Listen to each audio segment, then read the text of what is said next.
አንድ ሰው ወላሂ ብሎ ከዋሸ በተከታታይ ነው መጾም ያለበት 3 ቀኑን ወይስ በተመቸው ሰዓትም መጾም ይችላል ንያ አድርጎ የሚል ጥያቄ ነው። ወላሂ ተብሎ በውሸት መማል አይቻልም። ከባድ ወንጀል ነው፣ አጥፊ ወንጀል ነው። ያወቁ በውሸት ወላሂ ብለው የማሉበትን ነገር ከፋራም አያስተካክለውም። ወላሂ ብለው የማሉትን በጾም ምስኪን በመመገብ ማስተካከል የሚቻለው የውሸት ካልሆነ ነው። ወላሂ አልመጣም ተብሎ ወደ አንድ ዘመድ ቤት ላለመሄድ ዝምድናን ለመቁረጥ ከማሉ ይሄን መሐላ አፍርሶ 10 ምስኪን አብልቶ ወይም 10 ምስኪን አልብሶ ይሄን ማድረግ ካልቻሉ 3 ቀን ተጾመው ወደ ዘመድ ቤት መሄድ ይቻላል። መደረግ የሌለበትን ሊያደርጉ ወይም መደረግ ያለበትን ነገር ላያደርጉ ከማሉ ነው መሐላውን በከፋራ ማስተካከል የሚቻለው እንጂ ያልሆነውን ነገር ወላሂ ሆኗል ብለው ያወቁ በውሸት ከማሉ ይሄ አልየሚነል ገሙስ ነው የሚባለው። ከፋራ መጾም ማብላት ማልበስ የሚያብሰው አይደለም፣ ጀሀነም ላይ የሚነክር ነው። መዋሸቱ ሳያንስ ጭራሽ ውሸት ላይ የተከበረውን የአላህን ስም ጠርቶ መማል የቀልብ መድረቅ፣ የኢማን መሳሳት፣ የጅህልና ምልክት ነው።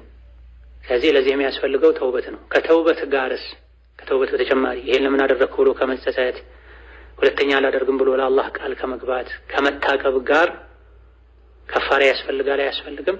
ከፋራ የሚያስፈልገው የምግብ የጾም ከፋራ የሚያስፈልገው የሚጠቅመው በውሸት ወላሂ ላሉለት አይነት መሐላ ሳይሆን የተለመዱ ወላሂ አላደርግም፣ ወላሂ አልመጣም፣ ወላሂ አልሰጥህም ያሉትን ለመስጠት ለመሄድ ለማድረግ መሐላ ማፍረስ ከፈለጉ ነው እንጂ በውሸት የተማለ መሐላ ጀዛው እሳት ነው።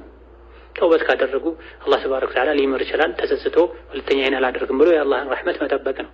ሆኖም ግን እንደ ተጨማሪ የአላህን ምህረት ማግኛ ተደርጎ ከፋራ ማውጣቱ በላጭ ነው። ታዲያ ለውሸት ወላሂ የተባለበትም ይሁን ለውሸት ሳይሆን ከውሸት ውጭ ላሉ ነገሮች መደረግ የሌለበትን ሊያደርጉ መተው የሌለበትን ሊተው ከማሉ መሐላን አፍርሶ ከፋራ አውጥቶ ያን አላደርግም ያሉትን ማድረጉ፣ ለምሳሌ ወላሂ አንቺ ጋር አልመጣም፣ ወላሂ አንተ ጋር አልሄድም አልመጣም ያሉ ዝምድና ለመቁረጥ የማሉትን መሐላ ከፋራውን ማውጣት ከተፈለገ ቀጥታ ወደ 3 ቀን መጾም አይደለም የሚካሄደው። 10 ምስኪን ማብላት፣ አንድ ጊዜ ምሳ ወይ መራት አጥግቦ ማብላት፣ አሊያ ደግሞ 10 ምስኪን ለሶላት የሚሆን ልብስ ማልበስ፣ ይሄ ነው የሚቀድመው አቅም ያለው ሰው። ይሄን የማድረግ አቅም ያለው አንድ ሰው ቢጾም ከፋራውን አውጥቷል አይባልም። ጾም የመጨረሻ አቅም ለሌለው ሰው መሐላም ይታበስበት ነው። የመሐላ ከፋራ የሚሆነው አቅም ለሌለው ሰው የማብላት የማልበስ አቅም ያለ ወደ 3 ቀን ጾም አይካሄድም። አቅም የሌለው ሰው የማብላትም ይሁን የማልበስ አቅም የሌለው ሰው ሲጾም ከፈለገ አከታትሎ መጾም ይችላል።